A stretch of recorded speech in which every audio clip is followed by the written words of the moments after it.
Hey guys, how's it going? It's Danconia and welcome back to the Overwatch League Roundup 2020 Week 19 Meta Preview. So, this is not strictly a meta preview because obviously this is the return of the Overwatch League. It's been on a few weeks break and we're coming back for June now, the June sort of, the June playoffs, should we say, like the May Melee that we had. But those playoffs will actually be taking place in July because we've got to get through the qualifiers first. So, we have some regular season matches that are now planned in, everything's been revealed. The matches and stuff we will look at and the format we will look at in the next video, which is a week preview. But in the meta preview, we've got some other stuff to consider because there's been some changes to hero pools, as you might have heard. So, hero pools have been tinkered with a lot since they've been brought into the league, and they've been tinkered with on live as well. So what is going to happen now is that hero pools have been completely removed from competitive Overwatch on live servers and on ladder, and they will no longer be used. But they will still be used in the Overwatch League, but they will be used a little bit differently. So they will not be changed on a weekly basis, they will now be changed on a 2-weekly basis. And they will be done, as ever, with an algorithm-driven system that will be done from the previous 2 weeks of Overwatch League matches.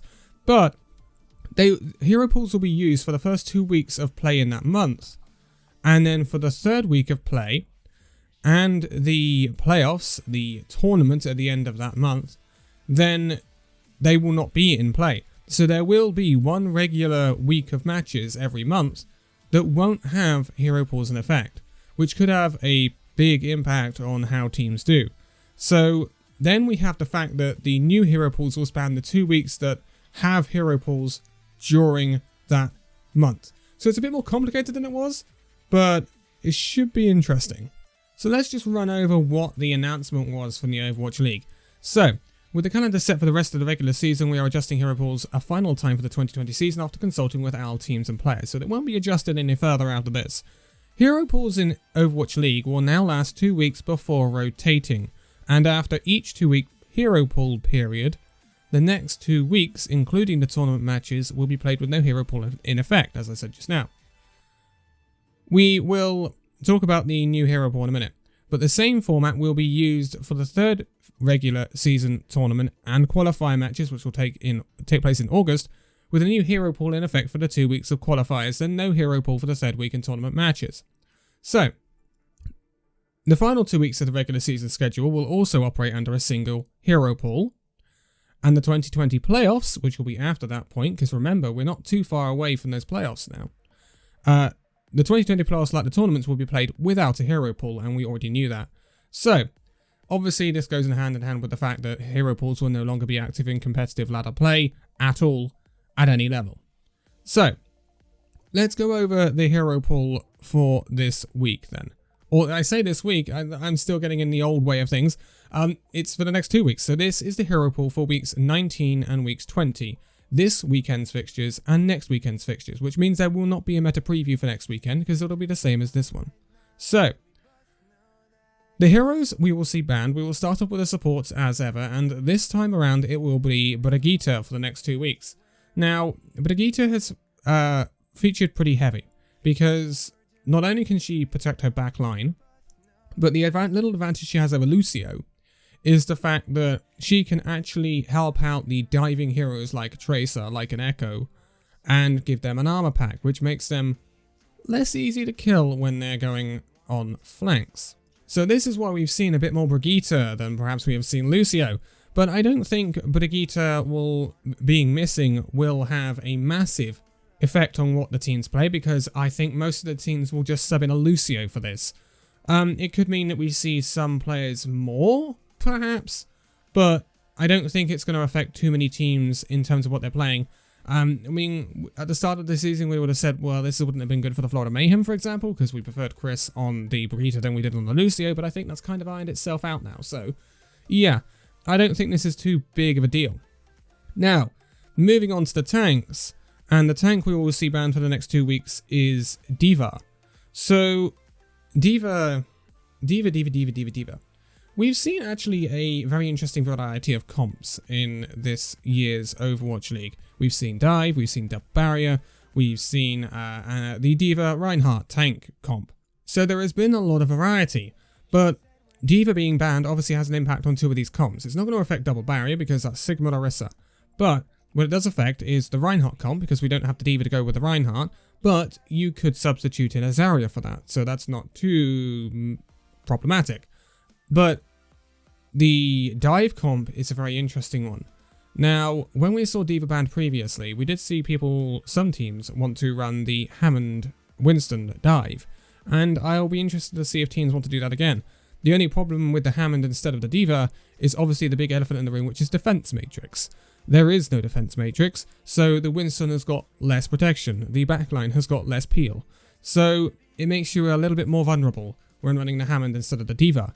So this will have an impact, but I think it might, unfortunately, I think it might mean we will see more Double Barrier, which people are probably not going to be too happy about. If I can take any guesses, I think we all know how we feel about Double Barrier. So D.Va is going to be an interesting one, but the DPS is where it gets a little bit spicy, shall we say.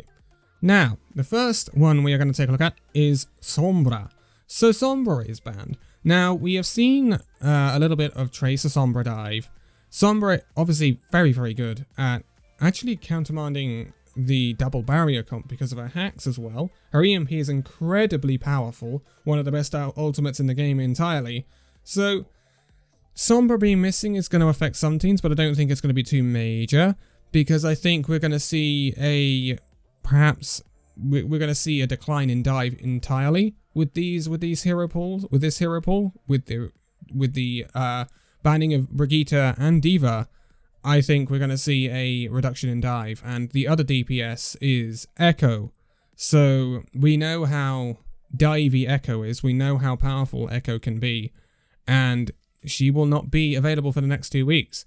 So that again is a hit to dive. So if you want to run dive, you can't run the Sombra, you can't run the Echo, so you're going to have to go to more of a Genji Tracer setup. And when you're running that into Double Barrier, or even Zarya Reinhardt, you're going to have a tough time. So those are the heroes, and it's going to be interesting what we see over week 19 and 20. I think for some teams, I mean, London are going to kick us off against Shanghai, so that's not exactly easy for them. But I think if London could have picked any sort of comp they would have wanted to run, I think London have looked more confident on the Double Barrier Sigma Orisa than anything else. So I think that'll be okay for them. It'll be interesting to see. I think this also does Seoul a favour massively, because I think this really does fall into Seoul's ballpark. They will be the team that is kicking off, doing their second match of the week against the New York Excelsior, and I think this makes a big difference in this match. If Echo was available, I think Excelsior could have exploited weaknesses in this Seoul Dynasty side, but no Echo means that Seoul can run more of that Double Barrier, more of the Mei, more of the McCree, more of the Ashe, and that is just going to fall straight into Seoul's ballpark. So I'm expecting Seoul to benefit very, very majorly from the week 19-20 hero pools, and then going into obviously week 21 and the tournament, there will be no hero pools, so they still benefit from it as well. So this is going to be probably a really good month for Seoul Dynasty. If I was to take anything away from this, probably the team that benefits the most from this hero pool.